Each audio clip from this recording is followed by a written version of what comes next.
What if a book existed that no one could read? A manuscript so mysterious that the world's greatest minds have spent over a century trying to crack its code.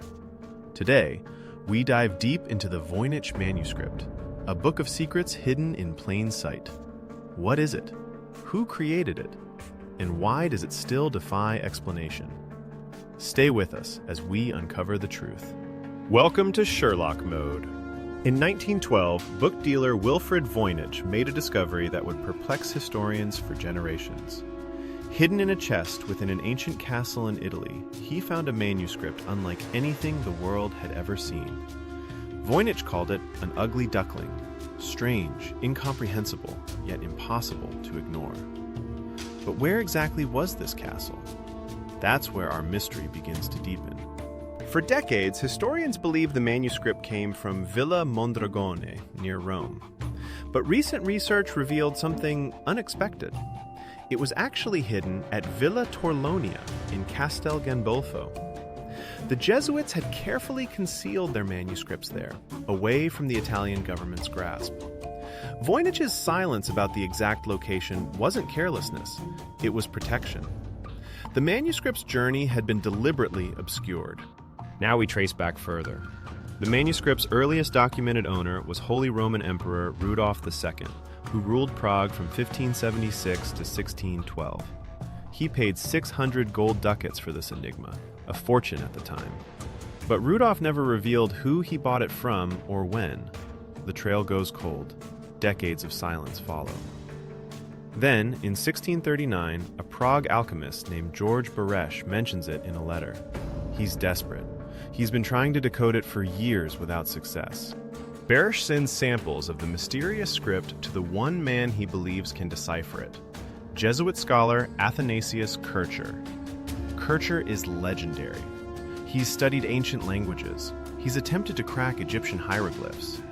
Surely he can unlock this puzzle. Baresch waits. Hope fills his letters. But silence returns. Kircher, despite his brilliant mind, cannot decode the manuscript. The greatest linguist of his age, defeated. After Baresch's death, the manuscript passes to his friend, Dr. Johannes Marcus Marci. Marci, too, attempts to decipher it. In 1665, he sends the manuscript to Kircher one final time, along with a letter explaining its history. The letter becomes the only window into the manuscript's past, but Kircher remains silent. The manuscript stays with the Jesuits for centuries, hidden, untouched, waiting. Then comes 1903.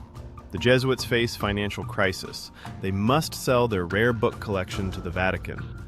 In 1912, after nearly 3 centuries of secrecy, the manuscript emerges. Wilfred Voynich acquires it, not through official channels, but through a deliberate transaction meant to remain hidden. When he realizes what he possesses, Voynich values it at $100,000, around $3 million in today's money. But its true value? Priceless. And its mystery? Still unsolved. Now the manuscript arrives at its turning point. Scientists perform carbon dating on the vellum, the parchment made from animal skin. The results shock the world. The manuscript was created between 1404 and 1438. Early 15th century, medieval, ancient, undeniably real. But here's where it gets truly strange. The text within is written in a script that matches no known language. Not Latin, not Greek, not Arabic. Nothing. It's as if someone invented an entirely new way of writing. The pages contain over 200 illustrations. Peculiar plants that don't exist in nature, astronomical diagrams with unknown constellations, naked figures bathing in strange liquid, castles, spirals, symbols. Nothing makes sense, yet everything seems deliberately drawn. Each page screams intention. Someone spent months, perhaps years, creating this impossibility. But why? The manuscript appears to be divided into sections: botanical, astronomical, medicinal perhaps. Yet every theory crumbles upon closer inspection. Here's the question that haunts every researcher. Is the Voynich Manuscript authentic medieval knowledge? Or is it an elaborate hoax created by Voynich himself? Skeptics point to the secrecy surrounding its discovery, the vague details, the mysterious intermediaries. But here's what breaks their theory. Creating a medieval hoax in 1912 would require obtaining untouched medieval parchment, crafting ink identical to medieval ink, creating an entirely consistent unknown writing system, all without modern tests existing to detect forgery. It's theoretically impossible.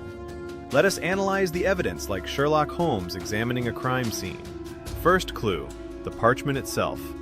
Carbon dating proves its medieval origin beyond doubt.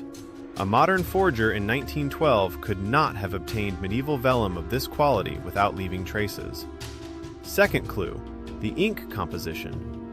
Chemical analysis shows consistency with medieval ink-making practices. Third clue, the chain of ownership. Rudolf II, Barish, Marcy, Kircher. Each figure is historically verifiable, each letter authentic, each transaction traceable through Jesuit records. Fourth clue, the artistic style.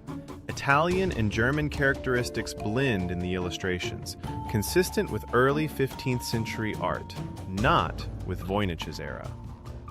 Fifth clue, the sheer impossibility of the forgery. Creating a consistent unknown language that has resisted decryption for over a century? Even modern linguists and cryptographers cannot break it. No forger in 1912 possessed such foresight or skill. The evidence points inward, toward authenticity, toward genuine medieval mystery. The Voynich Manuscript remains unsolved. Not because it's a hoax, the evidence overwhelmingly suggests it's real, but because its creator succeeded beyond imagination. They created a book that transcends time, that defies categorization, that refuses to surrender its secrets. Perhaps it contains lost medieval knowledge. Perhaps it's an alchemical cipher. Perhaps it's an artist's private code, meant only for one person who died centuries ago. The truth? It may remain locked forever. And that is what makes it immortal. If you enjoyed unraveling this mystery, like and subscribe to SherlockMode.